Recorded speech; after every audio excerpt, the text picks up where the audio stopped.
Қайырлы күн, оқырмандар. Бүгін біздер ең өте дәмді және дастарханда әдемі сән беретін винегрет салатын жасап көреміз.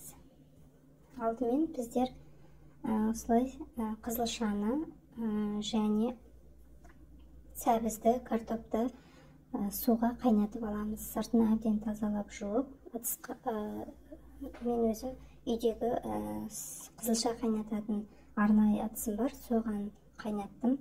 Ыдысқа мән бермеңіздер. Суға пісіріп алғаннан кейін керек заттарымызды дайындап алайық. Осылай міне қабығын ашимыз. Піскеннен кейін сәбіз, қызылшалардың ащы қияр, тұздалған қияр, тұз, жуа, сұйық май, дәміне қарай аз көктер қосатын боламыз. Кеттік, ендеше турай берейік.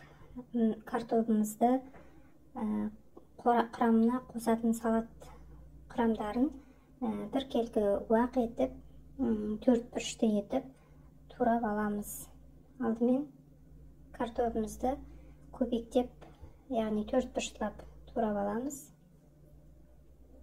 Арнайы араластыратын үлкен табақшамызды алып, соған тураған құрамдарымызды біркелкі сала береміз. Екінші сәбізімізді турадық. Бұны да сәбізді де видеодағыдай көбіктеп тураймыз. Картоптың үстіне саламыз. Келесі қызылшамызды да сақтап турап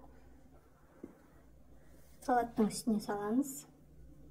Одан кейін қиярымызды да, ащы тұздалған қиярымызды да көбіктеп тураймыз видеодағыдай. Бізде бұл жерде жуаның жартысын қолдандық. Жуаны да өте көбіктеп, өте ұсақтап, майдалап тураймыз. Салаттың үстіне саламыз. Видеодағыдай көлемге жарты жуа жеткілікті. Орташа кіші жуадан жарты жуа жеткілікті. Ең соңынан укропымызды және көк жуамызды ұсақтап турап үстіне саламыз.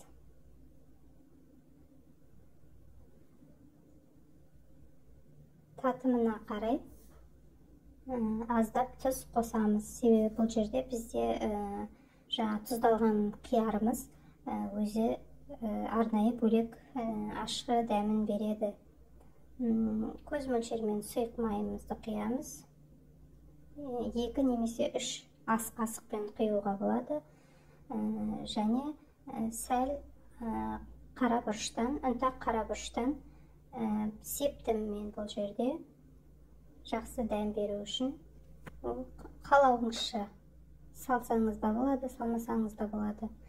Салатымызды болғаннан соң әбден астын үстіне шығарып, май, тұз, бұрышты барлық жерге тигізіп, әбден араластырып аламыз салатымызды.